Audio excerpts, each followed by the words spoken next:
Welcome back to the channel Code with Rajeswari. Today I will be discussing about how to add 3 images in a stack view by using SwiftUI code. Let's get started. First we need to add 3 images into our Xcode assets folder, and then we have to go to content view and remove the existing text. Next, what we have to add is create a VStack.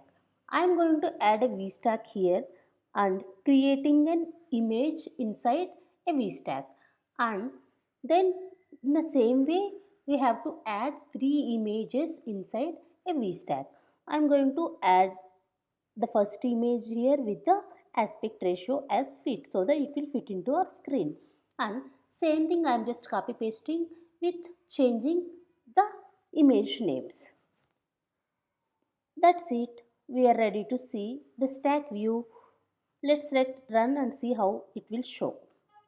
Thanks for watching and stay tuned for next video.